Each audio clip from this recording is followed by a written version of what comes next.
درخت کوم کوچه کردن برف زده.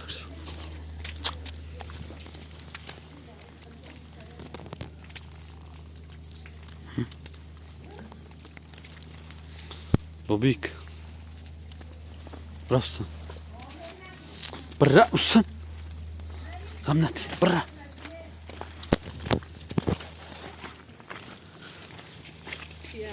Beş kanız.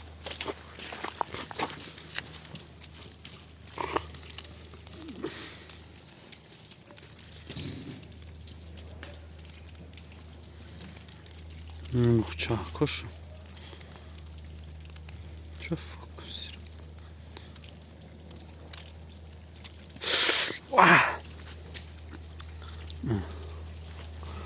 Barfi.